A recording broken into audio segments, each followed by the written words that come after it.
बिस्मिल्लाहिर्रहमानिर्रहीम। स्टूडेंट्स अस्सलाम वालेकुम व रहमतुल्लाह रब्बि ज़िदनी इल्मा जज़ल्लाहु नसीना मुहम्मद अम्मा वालू। Chemistry first year chapter number 4 liquid and solid. Question number 1, choose the best answer. London dispersion forces are present among number 1 molecule of water in liquid state. इसमें ज़ाहिर है हाइड्रोजन बॉन्डिंग है। Atom of helium in gaseous state at high temperature. यहाँ तो forces of attraction बहुत ही week हैं, कोई considerable यहाँ कोई भी फोर्स नहीं है। मॉलिक्यूल्स ऑफ सॉलिड आयोडीन, हाँ ये आयोडीन बिल्कुल नॉन पोलर है और इसके बावजूद ये सॉलिड है, तो इसका मतलब है कि बहुत स्ट्रॉन्ग अट्रैक्टिव फोर्स है और वो इस वक्त है भी सिर्फ लंडन डिस्पर्शन फोर्स। बाकी कोई डाइपोल डाइपोल या हाइड्रोजन बॉन्डिंग या आयन डाइपोल या कोई भी अदर फोर्स नहीं है, तो यही सी दुरुस्त रहेगा। Molecule of hydrogen chloride gas, तो इसमें जो है वो डाइपोल डाइपोल फोर्स है, ठीक है। हाँ, तो यूं सी दुरुस्त हुआ। Acetone and chloroform are soluble in each other due to, ये दोनों आपस में हल क्यों हो जाते हैं? ए इंटरमॉलिक्यूलर हाइड्रोजन बॉन्डिंग, जी यही दुरुस्त है, हाइड्रोजन बॉन्डिंग है यहाँ पे। बी डाइपोल डाइपोल इंटरेक्शन है, sorry. C instantaneous dipole, sorry. D all of the above, sorry. तो ए जो है ना इंटरमॉलिक्यूलर हाइड्रोजन बॉन्डिंग, आपको पता है क्लोरोफॉर्म जो है 3 क्लोरो ग्रुप होने की वजह से क्लोरोफॉर्म का कार्बन जो है वो इलेक्ट्रॉन से महरूम हो चुका है। हाईली पार्शियल पॉजिटिव चार्ज की वजह से इसने हाइड्रोजन से भी प्रोटॉन जो इलेक्ट्रॉन है अपनी तरफ अट्रैक्ट कर लिए हैं, तो हाइड्रोजन के ऊपर स्ट्रॉन्ग पार्शियल पॉजिटिव चार्ज आ गए। और दूसरी तरफ एसीटोन है जिसका ऑक्सीजन लोन पेयर लिए खड़ा हाजिर है, तो यूं दोनों के दरमियान हाइड्रोजन बॉन्डिंग डेवलप हो जाएगी, तो ए जो है वो दुरुस्त हुआ। Number 3, NH3 shows maximum boiling point among the hydride of fifth group element due to. तो फिफ्थ ग्रुप के एलिमेंट के जितने भी हाइड्राइड उनमें NH3 क्यों ऊपर है? ए है जी very small size of nitrogen, ये बात भी तकरीबन कुछ ठीक है पर ज़्यादा ठीक नहीं है। बी लोन पेयर प्रेजेंट, हाँ ए वैसे बहुत दुरुस्त है, हाँ एक बात याद रखें अपने ग्रुप में तो ये सबसे छोटा ही है। बी जो है lone pair present on nitrogen, हाँ ये बात भी दुरुस्त है। सी जो है enhanced electronegative character of nitrogen, हाँ ये बात भी दुरुस्त है। डी जो है पिरामिडल स्ट्रक्चर ऑफ NH3, तो ये बात भी दुरुस्त है। लेकिन keep in your mind statement सारे ही दुरुस्त हैं और कुछ हाइड्रोजन बॉन्डिंग के हवाले से भी दुरुस्त हैं। इनमें से जो पहले 3 पॉइंट हैं बॉइलिंग पॉइंट मैक्सिमम के हवाले से, लेकिन जो इनमें से मोस्ट अप्रोप्रिएट है हमें वो हमेशा ऑप्शन लेना पड़ता है, तो सी जो है वो मैक्सिमम रहा। क्यों? क्योंकि enhanced electronegative character of nitrogen, क्योंकि जो सबसे बड़ी बात है हाइड्रोजन बॉन्डिंग की सबसे बड़ी शर्त है वो यही है कि आपके पास नाइट्रोजन ऑक्सीजन फ्लोरीन यानी हाईली इलेक्ट्रोनेगेटिव एलिमेंट का होना बड़ा ज़रूरी है। और बाकी तो लोन पेयर की अगर सिर्फ बात करें तो फिर वो तो और भी कई एलिमेंट हैं जिनके पास लोन पेयर है और स्मॉल साइज में भी यही बात है कि लेकिन वो हाइड्रोजन बॉन्डिंग नहीं बनाते। हाँ जी, तो ये सी इसका ज़्यादा दुरुस्त है। When water freezes at 0 degree centigrade its density decrease is due to, हाँ जी 0 पे आए तो इसकी डेंसिटी क्यों कम हो जाती है? क्यूबिक स्ट्रक्चर ऑफ आइस, अपनी जगह ये दुरुस्त है लेकिन डेंसिटी के साथ क्यूबिक स्ट्रक्चर का कोई ताल्लुक नहीं। Empty spaces present in the structure of ice, हाँ जी एम्प्टी स्पेस प्रोड्यूस हो जाती हैं जिसकी वजह से वॉल्यूम बढ़ जाता है। वॉल्यूम बढ़ने से डेंसिटी कम हो जाती है, D=m/v फार्मूला के तहत। बी जो है change of bond length, sorry D जो है change of bond angle, sorry. In order to raise the boiling point of water to 110 degree centigrade, the external pressure should be जी इसके लिए ए between 760 Tor and 1200 Tor, जी ये बात दुरुस्त है। क्यों? आपको पता है कि एक्सटर्नल प्रेशर बढ़ेगा तो बॉइलिंग पॉइंट बढ़ेगा। नॉर्मली वाटर का बॉइलिंग पॉइंट 100 है, जो भी स्टैंडर्ड कंडीशंस हैं, लेकिन अगर यानी 760 टॉर पे 1 ATM प्रेशर पे इसका 100 वाटर का बॉइलिंग पॉइंट है। ये जो 110 यानी बढ़ गया है बॉइलिंग पॉइंट, तो इसका मतलब है एक्सटर्नल प्रेशर जो है वो 760 टॉर से बढ़ना चाहिए। तो ये ए ही वो ऑप्शन है जिस पे आपको 760 टॉर से ज़्यादा प्रेशर दिखाई दे रहा है, तो ए दुरुस्त हुआ। बी जो है 200 टॉर टू 760 टॉर ये तो कम हो गया। और बी जो है 765 टॉर, सॉरी ये भी दुरुस्त नहीं है, क्योंकि 110 के लिए ज़्यादा एक्सटर्नल प्रेशर चाहिए 765 से भी, और एनी वैल्यू ऑफ प्रेशर पे तो खैर नहीं होगा, तो ये दुरुस्त हुआ। तो स्टूडेंट्स ये सिचुएशन है, बुक आपके पास सामने खुली होनी चाहिए, वहाँ से आप देखें चीज़ों को और मेरी तरफ कान रखें, बातें इंशाल्लाह क्लियर होती जाएंगी। Question number 2, fill in the blanks with suitable words. The polarizability of noble gases increases down the group and the results in the increase in their boiling point. हाँ जी, पोलराइजेबिलिटी ऊपर से नीचे ग्रुप में क्यों बढ़ती है? क्योंकि साइजेस बढ़ते हैं, ठीक है।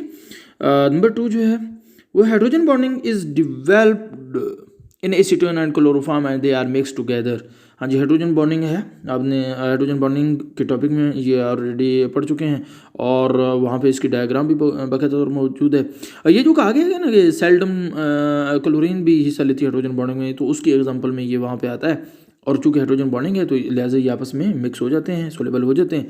उसके बाद है exceptional weak of acidic strength of H F is due to hydrogen bonding present in it. हाँ जी, तो एच एफ क्यों वीक है? आपको पता है कि वो एसिड जो आसानी से प्रोटॉन ना दे पाए, हाइड्रोजन आयन ना दे पाए, उसे आप वीक एसिड कहते हैं। तो इसका वीकनेस की वजह जो है वो हाइड्रोजन बॉन्डिंग है, क्योंकि हाइड्रोजन बॉन्डिंग की वजह से ये अपना प्रोटॉन नहीं दे पाता आसानी से। उसके बाद आपके पास है दी कॉन्सेप्ट ऑफ, अच्छा ये जो है concept of dynamic equilibrium in the ultimate is the ultimate result of are reversible system, ठीक है। वैसे ये आपके कोर्स का हिस्सा नहीं है। और उसके बाद है जी डेल्टा एच वी ऑफ, ये भी आपके कोर्स का हिस्सा नहीं है। During the formation of ice from liquid water there is increase 9% increase in volume. जी, ये आपके कोर्स में है। वॉल्यूम जो है 9% में बढ़ जाया करता है। और उसके बाद है दी सॉरी 7वां भी नहीं है, 8वां है a layer of ice on the surface of water जो है insulates the water underneath for further heat loss। हाँ जी, आइस ब्लैंकेट आप लफ्ज़ पढ़ चुके हैं कि ये एक कंबल सा बन जाता है किन के लिए, जो ओशनिक लाइफ है उसके लिए, क्योंकि फर्दर हीट लॉस नहीं होता, ठीक है। इंसुलेटर है बेहतरीन, आइस बेहतरीन इंसुलेटर है, हीट खारिज नहीं होने देती, हीट अपने पेज से गुजरने नहीं देती। 9 नहीं है और 10 भी नहीं है। उसके बाद क्वेश्चन नंबर 3 जो है ट्रू और फॉल्स। तो number 1, dipole forces are weaker than dipole induced dipole forces. No यार, डाइपोल फोर्सेस तो हमेशा स्ट्रांग हुआ करते हैं। डाइपोल इंड्यूस डाइपोल में तो एक डाइपोल जो है वो इंड्यूस करवाना पड़ता है, तब जाके वो फोर्सेस डेवलप होती हैं। तो डाइपोल फोर्सेस वैसे भी पोलर में होती हैं। Dipole induced dipole polar non polar में होती हैं। तो ज़रा पोलर में जो फोर्सेस हैं वो स्ट्रांग हुआ करती हैं, तो ये जो है वो फॉल्स हुआ। 2 जो है the ion dipole interaction are responsible for dissolution of an ionic substance in water. जी, ये दुरुस्त बात है, क्योंकि देखें आयन डाइपोल इंटरेक्शन, तो उधर क्या है आयनिक सब्सटेंस, तो आयनिक सब्सटेंस में आयन होता है और वाटर जो है ये डाइपोल हुआ, ठीक है। हाँ, तो ये दुरुस्त है। The high polarisability of iodine is responsible for its existence in solid form different from other halogen. जी, बिल्कुल दुरुस्त बात है। आयोडीन में हायर पोलराइजेबिलिटी की वजह से लंदन डिस्पर्शन फोर्स स्ट्रांग हुई और ये जो है वो गैस भी नहीं, लिक्विड भी नहीं रहा, बल्कि सॉलिड फॉर्म में चला गया। जबकि बाकी हैलोजेंस ना तो हाँ, बाकी हैलोजन सॉलिड नहीं है, ये सिर्फ आयोडीन ही, that's why it's different from other halogens. Number 4 क्या है? The strong hydrogen bonding in H2S makes it different from water. जी, ऐसी बात बिल्कुल नहीं है। H2S में कैसे हो सकता है hydrogen bonding? Strong hydrogen bonding के लिए तो सल्फर तो हाइड्रोजन बॉन्डिंग में हिस्सा ही नहीं लेता ना, S नहीं लेता। ऑक्सीजन हो, फ्लोरीन हो, नाइट्रोजन हो, तो वो hydrogen bonding.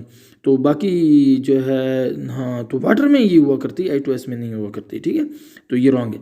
The hydrocarbon are soluble in water because they are polar compound. तो पहली बात ही गलत है कि ये सॉल्युबल हैं, और दूसरी बात भी गलत है कि ये पोलर हैं, ठीक है ना। ये इनसॉल्युबल हैं। क्यों इनसॉल्युबल है? क्योंकि नॉन पोलर है। उसके बाद विस्कोसिटी अब liquid partial depend upon the extent of hydrogen bonding. हाँ, हाइड्रोजन बॉन्डिंग जितनी स्ट्रांग हो जाएगी लिक्विड की विस्कोसिटी यानी लिक्विड में जो गाढ़ापन है ना वो बढ़ता जाएगा हाइड्रोजन बॉन्डिंग अगर बढ़ेगी। उसके बाद 7 नहीं है, 8 भी नहीं है, 9 ice does not show any vapour pressure, नहीं ये भी नहीं है, और हाँ नेक्स्ट भी नहीं है। ठीक है, तो थैंक यू जी students. Question number 4, what type of intermolecular force will dominate in the following liquid. ये कुछ लिक्विड दिए हुए हैं नीचे, कहते हैं इनमें से इंटरमॉलिक्यूलर फोर्सेस की टाइप बताएं। ठीक है, हाँ टाइप तो आप सारी पढ़ चुके हैं। ठीक है, dipole dipole, dipole induced dipole, London dispersion forces और चौथी हाइड्रोजन बॉन्डिंग है। ये 4 ही तो हैं। ठीक है, एक आयन डाइपोल फोर्स भी है। ठीक है, हाँ जो आयनिक कंपाउंड और पोलर सॉल्वेंट के दरमियान हुआ करती है। तो यूँ ये टोटल 5 है। तो अब देखिए अमोनिया NH3 में तो हम ये तो देखते ही पता चल रहा है कि नाइट्रोजन के साथ हाइड्रोजन आ रहा है। ठीक है ना, या हाइड्रोजन के साथ नाइट्रोजन आ रहा है। तो जो आपको पता है कि हाईली इलेक्ट्रोनेगेटिव एलिमेंट है नाइट्रोजन, तो ज़ाहिर है ये तो और हाइड्रोजन भी आ रहा है, तो फिर ज़ाहिर है ये हाइड्रोजन बॉन्डिंग बनाएगा। ठीक हो गया जी। तो उसके बाद इसका जवाब हाइड्रोजन बॉन्डिंग हो गया। उसके बाद ऑक्टेन है। ठीक है ना, जिसे आप पेट्रोल कहते हैं, पेट्रोल। ठीक है, गैसोलीन C8H18। ठीक है ना, हाँ जी। तो ये ज़ाहिर है अब हाइड्रोजन के साथ कार्बन आ गया है, तो कार्बन तो कोई हाईली इलेक्ट्रोनेगेटिव नहीं, तो हाइड्रोजन बॉन्डिंग तो इसमें नहीं होगी। और फिर हाइड्रोजन और कार्बन का आपस में इलेक्ट्रोनेगेटिविटी का वैल्यू का ज़्यादा डिफरेंस भी नहीं है, तो डिफरेंस ना होने की वजह से ये पोलर नहीं है, नॉन पोलर है। तो नॉन पोलर है तो फिर इसमें जो है वो डाइपोल डाइपोल इंटरेक्शन भी नहीं होगी, हाइड्रोजन बॉन्डिंग भी नहीं होगी। फिर एक ही जाके फोर्स बचती है, वो कौन सी है, लंडन डिस्पर्सन फोर्स। ठीक है, उसके बाद नंबर 3 ऑर्गन है। ऑर्गन एक ही एलिमेंट है। ठीक है, इसमें तो वो जो है किस किस्म की पोलैरिटी हो सकती है, कोई पोलैरिटी नहीं है, कोई हाइड्रोजन बॉन्डिंग नहीं है। तो आ जाके यही चीज़ है कि इसमें लंडन डिस्पर्शन फोर्स होगी। ठीक है ना, क्यों, क्योंकि ये नॉन पोलर नेचर रखता है ना। ठीक है, उसके बाद है जी प्रोपानोन यानी एसीटोन CH3CO CH3। तो ये जो CO है ना, तो कार्बन और ऑक्सीजन के दरमियान इलेक्ट्रोनेगेटिविटी का डिफरेंस बहुत ज़्यादा है। ठीक है, तो लिहाजा ये पोलर हो जाएगा। ठीक है ना, हाँ ऑक्सीजन के ऊपर पार्शियल नेगेटिव, कार्बन के ऊपर पार्शियल पॉजिटिव, तो यूँ ये पोलर बन जाएगा। तो एसीटोन का एक मालिक्यूल एसीटोन के दूसरे मालिक्यूल के साथ कौन सी फोर्स रखेगा, इंटरमालिक्यूलर फोर्स, वो बनेगी डाइपोल फोर्स। ठीक है, उसके बाद है जी नेक्स्ट मैथानोल में अब आप देख रहे हैं कि OH आ गया है। ठीक है ना, हाइड्रोजन के साथ ऑक्सीजन आ गया है, तो अब तो हाइड्रोजन बॉन्डिंग बनेगी। ठीक है, हाँ क्योंकि ऑक्सीजन जो है वो हाईली इलेक्ट्रोनेगेटिव है और हाइड्रोजन जो है वो भी मौजूद है यहाँ पे, तो हाइड्रोजन बॉन्डिंग होगी किसके साथ, मिथाइल अल्कोहल मेथानोल के दूसरे मालिक्यूल के साथ। ठीक होगी जी। तो इस तरीक़ा से आपके पास ये सिचुएशन है। क्वेश्चन नंबर 4 का जो बी पार्ट है, प्रोपानोन जिसे एसीटोन भी कहते हैं C3CO CH3, और सेकंड है जी प्रोपानोल। ठीक है ना, C3CH2CH2OH, प्रोपानोल अल्कोहल के वजन पे आ रहा है, तो ये अल्कोहल है। ठीक है ना, एसीटोन जो है ये कीटोन के वजन पे आ रहा है, तो ये कीटोन है, कीटोन, और अगला अल्कोहल है। एंड ब्यूटेन अल्केन के वजन पे आ रहा है, C3CH2CH2CH3, तो ये अल्केन है वो very similar relative molecular mass. कहता है रिलेटिव मॉलिक्यूलर मास तो इन तीनों के तकरीबन करीब हैं। ठीक है, तो फिर इनकी वजह से तो कोई फ़र्क नहीं पड़ेगा बॉइलिंग पॉइंट पे। ठीक है ना, हाँ फिर फ़र्क कौन सा है वो तलाश करें। List them in the expected order of increasing boiling point. हाँ जी, इनमें से किसी का बॉइलिंग पॉइंट ज़्यादा है, किसी का कम है, किसी का और कम है, तो ये फ़र्क क्यों पड़ा है आपने बताने की वजह और ऑर्डर भी बताना है। Explain your answer. अब इसकी वजाहत कैसे होगी, दैट इज़ वेरी सिंपल। आपके पास जो प्रोपानोल है ये चूँकि अल्कोहल है और अल्कोहल में OH है, OH वो तो हाइड्रोजन बॉन्डिंग है। तो हाइड्रोजन बॉन्डिंग जो है वो जितने भी आपके पास इंटरमॉलिक्यूलर फोर्सेस की टाइप्स हैं उनमें सबसे ज़्यादा स्ट्रांग है। ठीक है, लफ्ज़ बॉन्डिंग भी बता रहा है कि ये कोई बॉन्ड है। ठीक है, हाँ कोई आर्म फोर्स नहीं, तो लिहाजा ये लिस्ट में पहले नंबर पे आ जाएगा। और फिर आप देखें एसीटोन और ब्यूटेन, तो एसीटोन में तो कार्बन ऑक्सीजन 2 हेट्रो एटम आ गए हैं, तो ये पोलर हो गया। और ब्यूटेन में अगर आप देखें तो कार्बन और हाइड्रोजन है, कार्बन हाइड्रोजन का इलेक्ट्रोनेगेटिव डिफरेंस ना होने की वजह से वो नॉन पोलर है। तो बस नॉन पोलर में लंडन डिस्पर्सन फोर्स हुआ करती है और ये हमेशा वीक होती है, तो ब्यूटेन एंड पे चला जाएगा, तो दरमियान में जो है वो डाइपोल वाला एसीटोन आ जाएगा। तो यूँ ये लिस्ट बनेगी, propanol, has boiling point greater than propanone and propanone has greater than in turn than butane. तो प्रोपानोल का यही वजह है कि 97 डिग्री सेंटीग्रेड जो है बॉइलिंग पॉइंट है प्रोपानोल का 56 है, ब्यूटेन का 0 है। ठीक है, हाँ, तो ये सिचुएशन है। उसके बाद क्या है जी, question number 5, explain the following with reason. In the hydrogen bonding structure of HF which is the stronger bond. ठीक है, which is stronger bond, the shorter covalent bond और the longer hydrogen bond between different molecule. कहता है HF एक molecule है जिसका structure आप खूबसूरती से देख चुके हैं और उसमें हाइड्रोजन बॉन्डिंग भी देख चुके हैं। कहता है सिर्फ ये बताओ कि इसमें एक तो शॉर्टर कोवलेंट बॉन्ड है, क्या वो ज़्यादा स्ट्रांग है, या एक इसमें लॉन्गर हाइड्रोजन बॉन्ड है, क्या वो स्ट्रांग है। तो भाई बिल्कुल अटल सी बात है कि जो शॉर्टर, पहली बात ये है कि कोवलेंट बॉन्ड एक केमिकल बॉन्ड है जो हमेशा स्ट्रांग हुआ करता है। ठीक है, और जो हाइड्रोजन बॉन्डिंग है ये एक इंटरमॉलिक्यूलर फोर्स है जो हमेशा वीक हुआ करती है केमिकल बॉन्ड से। ठीक है, अच्छा एक बात ये, दूसरी बात ये है कि कोवलेंट जो भी बॉन्ड शॉर्ट होता है वो हमेशा स्ट्रॉन्गर होता है। शॉर्टर जो होता है, शॉर्टर बॉन्ड स्ट्रॉन्गर बॉन्ड हुआ करता है। ठीक है, तो कोवलेंट बॉन्ड चूँकि शॉर्टर है लिहाजा ये स्ट्रॉन्गर होगा और हाइड्रोजन बॉन्ड चूँकि लॉन्गर है लिहाजा ये वीकर होगा। ठीक होगी जी। उसके बाद क्या है नेक्स्ट आपके पास, in a very cold winter the fish in golden ponds owe their lives to hydrogen bonding. कहते हैं बहुत सख्त सर्दी में मछलियों का जिंदा रहना तालाबों में ये सिर्फ और सिर्फ हाइड्रोजन बॉन्डिंग की वजह से है। हाइड्रोजन बॉन्डिंग ना होती तो ये तो मर जाती। तो ये बिल्कुल ठीक बात है। क्यों? क्योंकि हाइड्रोजन बॉन्डिंग की वजह से ही क्या होता है, मैं आपको एक और अंदाज में ये बात समझाता हूँ कि जो पानी ठंडा होता जाता है और ठंडा होकर जी 4 डिग्री सेंटीग्रेड पे पहुँचता है, पानी का टेम्परेचर 4 डिग्री हो जाता है, वहाँ पे डेंसिटी मैक्सिमम हो जाती है और पानी भारी हो जाता है। जब टेम्परेचर और ठंडा होता है 3 डिग्री सेंटीग्रेड, 2, 1 और 0 डिग्री सेंटीग्रेड, अब पानी बहुत ठंडा हो गया लेकिन डेंसिटी कम हो गई। तो डेंसिटी कम होने की वजह से ये ऊपर आ गया, ठीक है ना, सरफेस पे आ गया, ये पानी ऊपर सरफेस पे आ गया, सतह पे आ गया। वहाँ पे 0 डिग्री पे ये फ्रीज हो गया, जम गया और बर्फ़ बन गई। तो ये जो आइस है ये है सरफेस पे आ गई। तो ये जो सरफेस पे आई है तो ये अब जो है ऊपर से नीचे जमना शुरू होगी। ठीक है, जब ऊपर से नीचे जमना शुरू हो जाएगी तो एक जो है ना वो कंबल बनना शुरू हो जाएगा और ये जितनी ज़्यादा जमती जाएगी उतना कंबल मोटा होता जाएगा और कंबल जितना मोटा होता जाएगा उतनी इसकी इंसुलेशन बढ़ेगी क्योंकि आइस इंसुलेटर है। तो आइस इंसुलेटर है तो फिर क्या है, नीचे वाला पानी जो गर्म पानी है वो गर्म ही रहेगा क्योंकि हीट अब बाहर निकलने वाली अब नहीं है। ठीक होगा जी। हाँ, तो यही वजह है कि वो ऐसे ही बन जाएगा जैसे हम अपने ऊपर कंबल सर्दियों में डाल लेते हैं तो हमारी बॉडी की जो हीट है वो बाहर नहीं जाने पाती, तो जल्द ही कंबल जो है वो गर्म हो जाता है। ठीक है, हम कहते हैं बिस्तर गर्म है।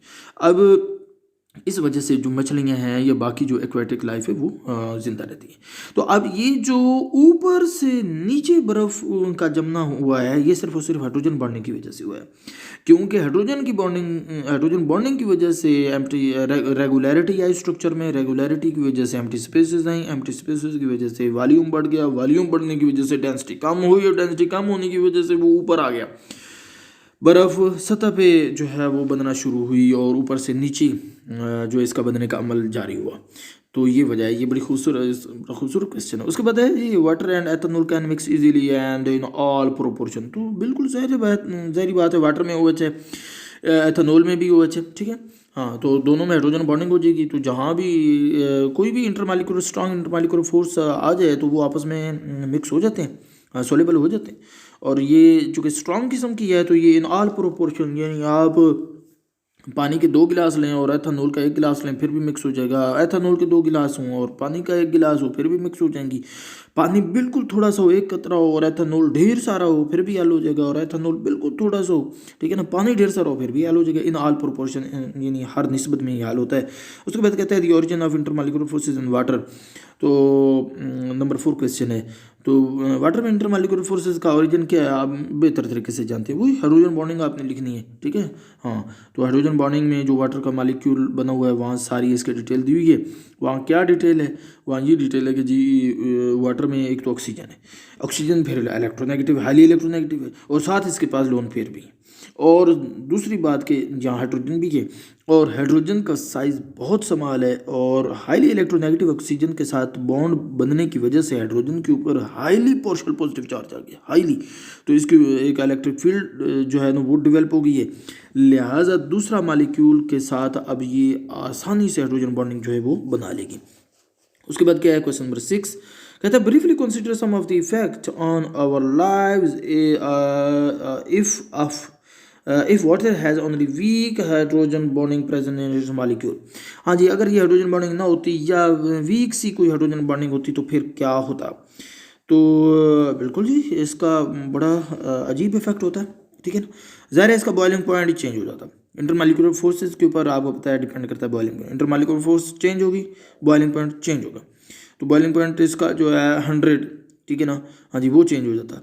साथ इसका बॉइलिंग जो है मेल्टिंग पॉइंट भी चेंज हो जाता है, या फ्रीजिंग पॉइंट भी चेंज हो जाता है। जो 0 डिग्री है वो अप डाउन चला जाता है, ठीक है। हाँ, तो फिर उसकी वजह से क्या क्या खराबियाँ आती वो आसानी से अंदाज़ा लगाया जा सकता है। सीरियस प्रॉब्लम होता है लिविंग लाइफ के लिए, ठीक है ना। हाँ, मसलन एक चीज़ का अब फ्रीजिंग पॉइंट 0 से भी नीचे चला जाता है, हाँ जी, तो कितना इशू होता। हाँ जी, हाँ, तो अब यही एक आपकी एक्वेटिक लाइफ है, ठीक है। तो वो 0 डिग्री से नीचे बर्फ़ का बनने का क्या मतलब है कि पानी का टेम्परेचर और डाउन चला गया, ठीक है। हाँ, तो माइनस में चला गया है। तो वो जो है वो कूलिंग की क्या कंडीशन होती है, बहुत ज़्यादा कूलिंग होती है। उसके बाद ये कि पानी जो है वो खुद हमारी अर्थ पे आपको पता है बहुत ज़्यादा मौजूद है ओशंस की सूरत में। तो इसका काम क्या है, पानी का अपना ज़मीन का टेम्परेचर मेंटेन करना। जो है वो ऐसा ना हो कि दिन के वक्त ज़मीन का टेम्परेचर जब सूरज निकले तो बहुत बढ़ जाए और रात के वक्त यक लख्त गिर जाए, नहीं, ये थर्मोस्टेट का काम देता है। ये नहीं टेम्परेचर को दिन को ज़्यादा बढ़ने नहीं देता, रात को ज़्यादा कम नहीं होने देता ज़मीन का, ठीक है। और ये किस वजह से है, वाटर की वजह से, और वाटर में किस की वजह से है, स्पेशल हाइड्रोजन बॉन्डिंग की वजह से है, ठीक है। तो ये थर्मोस्टेट के तौर पे एक्ट ना कर पाता अगर हाइड्रोजन बॉन्डिंग वीक होती। दूसरा ये कि अगर हाइड्रोजन बॉन्डिंग वीक होती तो फिर इसकी जो डेंसिटी है वो पानी से कम ना होती, तो ये फिर सरफेस से नीचे ना बनती ये बल्कि नीचे से ऊपर बनना शुरू हो जाती। और क्या होता कि एक वक्त आता कि सारा का सारा समंदर ही जम जाता, ठीक है। और वो जो ब्लैंकेट वाली बात है ना, कंबल वाली, जो ऊपर से नीचे जमना शुरू होती है, तो एक कंबल बनता है, इंसुलेशन और हीट लॉस से प्रोटेक्शन होती है, वो सिलसिला ही ख़त्म हो जाता। तो यूं एक्वेटिक लाइफ के लिए ये बहुत डेंजरस होता। तो ये अल्लाह ताला का एक निज़ाम है, उसकी खूबसूरती आप खुद देख लें कि महज हाइड्रोजन बॉन्डिंग से वाटर में हम क्या क्या फ़ायदा ले रहे हैं। उसके बाद है जी बी पार्ट, क्वेश्चन नंबर 6 का, ऑल गैसेज हैव सॉरी ये नहीं है आपके सिलेबस, ये हिस्सा नहीं है। क्वेश्चन नंबर 7 पे है जी, 3 liquids have the properties mention against their name, ठीक है जी। देख लेते हैं क्या प्रॉपर्टीज़ हैं, लिक्विड कौन से हैं। लिक्विड हैं जी, वाटर है, प्रोपानोन है और पेंटेन है, ठीक है। प्रोपानोन यानी एसीटोन। और प्रॉपर्टीज़ क्या हैं, एक तो इनके दिए हुए हैं जी रिलेटिव एटॉमिक मास 18, 58, 72, ठीक है। और फिर क्या है, एंथैल्पी ऑफ वेपराइजेशन है जी, यानी किस टेम्परेचर पे ये वेपर में तब्दील हो जाते हैं। तो वाटर जो है 41.1 पे वेपर में तब्दील हो जाता है, एसीटोन 31.9 पे हो जाता है, और पेंटेन जो 27.7 डिग्री सेंटीग्रेड पे वेपर में तब्दील हो जाती है। बॉइलिंग पॉइंट जो है वो जनाब वाटर का 100 है, प्रोपानोन का 56 है, और पेंटेन का 36 है। तो अब ये क्या कहता है, what type of intermolecular forces predominates in each liquid, कि इन प्रॉपर्टीज से आप थोड़ा अंदाज़ा लगा के बताएं कि इनमें किस किस्म की फोर्सेस हो सकती हैं। तो भाई बिल्कुल दुरुस्त बात है, बॉइलिंग पॉइंट वाटर का सबसे ज़्यादा है, प्रोपानोन का उससे कम है, पेंटेन का सबसे कम है, ये चीज़ भी हमें बता रही है। और एंथैल्पी ऑफ वेपराइजेशन जो है वाटर में सबसे ज़्यादा है, पेंटेन में सबसे कम है, ये चीज़ भी हमें बता रही है। तो चीज़ ये है कि ये प्रॉपर्टीज़ का जो लिंक है इंटरमॉलिक्यूलर फोर्सेस से, तो वहाँ से भी क्लियर हो रहा है कि वाटर में स्ट्रॉन्ग किस्म की फोर्स है, ज़ाहिर है वो फिर कौन सी इंटरमॉलिक्यूलर फोर्स हो सकती है, हाइड्रोजन बॉन्डिंग है वो। और पेंटेन में सबसे वीक है वो, ज़ाहिर है वीकर फिर लंदन डिस्पर्शन फोर्स हुआ करती है। और प्रोपानोन जो है वो मिडल में आ गया है, तो वो आपके पास डाइपोल फोर्स, ठीक है, और हकीकत भी यही। उसके बाद है कि what do you A part जो है, what do you deduce about the relative strength of these forces in liquid justify their conclusion. और ये वेरी सिंपल, इसमें हमारे पास वाटर में हाइड्रोजन बॉन्डिंग है, very strongest from all. Propanone में डाइपोल इंटरेक्शन है, ये हाइड्रोजन बॉन्डिंग के बाद आती है। और लंदन डिस्पर्शन फोर्स जो है पेंटेन में ये सबसे वीक है, ठीक है, तो इसका नंबर सबसे आखिर पे आएगा। उसके बाद क्या है जी, if the liquid are shaken together in pair, ठीक है, तो फिर क्या situation B part, which pair would be unlikely to mix. जी, वाटर और पेंटेन को आपस में मिक्स करें तो क्या ख्याल है, ये मिक्स हो जाएगा? तो भाई नहीं होगा। क्यों? क्योंकि वाटर पोलर है और पेंटेन जो है ये नॉन पोलर है। पेंटेन C5H12 है ना, तो C और H, तो पेंटेन का फार्मूला C5H12, यहाँ से पता चलता है कि ये कार्बन और हाइड्रोजन इसमें है, तो कार्बन और hydrogen non polar, electronegativity difference ना होने की वजह से। तो पानी पोलर है और ये नॉन पोलर, तो पोलर नॉन पोलर आपस में मिक्स नहीं हुआ करते। नंबर 2 जो है, explain this immiscibility in terms of forces between the molecule. कहता है कि ये जो हल नहीं होते मालिक्यूल आपस में, मुख्तलिफ कंपाउंड आपस में जो हल नहीं होते, वो आप फोर्सेस की टर्म में बताएं। तो अब मसलन आप देखें जी, H2 और प्रोपानोन, अब पानी भी पोलर है, प्रोपानोन भी पोलर है, ठीक है, और दोनों में फोर्सेस भी हैं, एक में हाइड्रोजन बॉन्डिंग, दूसरा डाइपोल इंटरेक्शन, तो ज़ाहिर है ये मिक्स आपस में हो जाएंगे। पेंटेन में वीक लंदन डिस्पर्शन फोर्सेस हैं, और जो कि वाटर और प्रोपानोन के साथ एक फ़ोर्स, अच्छी खासी फोर्स डेवलप नहीं कर पाता, कि यही वजह है कि ये वाटर और प्रोपानोन दोनों में पेंटेन जो है ये इमिसिबल है, इनसोलेबल है। और नंबर 3 पे कहता है, choose one of the pair that mix and say whether the enthalpy change on mixing. अच्छा, एंथैल्पी चेंज वाला चूँकि हमने पढ़ा ही नहीं, लिहाजा ये हमारे सिलेबस का आज के लेक्चर का हिस्सा नहीं है, या आपके कोर्स का भी हिस्सा नहीं है, स्मार्ट सिलेबस के बीच। क्वेश्चन नंबर 8 है जी, last question of today. Describe the various forces responsible for keeping the particle together in the following element in compound and the effect on physical property, making use of the data below. हाँ जी, आप थोड़ा देखें, substances हैं neon, साथ formula भी दिया हुआ, आर्गन, वाटर, सोडियम फ्लोराइड और डायमंड, साथ ही इसके मोलर मासेस भी दिए हुए हैं 20, 40, 18, 42, 12। और प्रॉपर्टी इसकी बहुत बड़ी दी हुई है, मेल्टिंग पॉइंट नियॉन का बहुत कम है, माइनस में 248, और आर्गन का भी माइनस में है लेकिन थोड़ा ज़्यादा 189, और वाटर का 0 है, यानी उनसे ज़्यादा हो गया बॉइलिंग पॉइंट बाकी दोनों से। सोडियम फ्लोराइड का वाटर से भी ज़्यादा है बॉइलिंग अपना मेल्टिंग पॉइंट 993, और डायमंड का तो सबसे ज़्यादा है इनमें से 3350। तो यहाँ से पता चलता है कि फोर्सेस ऊपर से नीचे स्ट्रांग होती जा रही हैं, ठीक है, क्योंकि मेल्टिंग पॉइंट ऊपर से नीचे बढ़ रहा है, तो इसका मतलब है इंटरमॉलिक्यूलर फोर्सेस भी ऊपर से नीचे बढ़ रही हैं। नियॉन हमें इसके ऊपर जस्ट नज़र पड़ने पे पता चल रहा है कि ये नॉन पोलर है, नॉन पोलर में वीक लंदन डिस्पर्शन फोर्सेस हुआ करती हैं, लिहाजा इसका मेल्टिंग पॉइंट बहुत कम है। और आर्गन जो है ये भी नॉन पोलर है, लेकिन इसका मेल्टिंग पॉइंट थोड़ा ज़्यादा इस वजह से है क्योंकि आर्गन का साइज़ नियॉन से थोड़ा ज़्यादा है।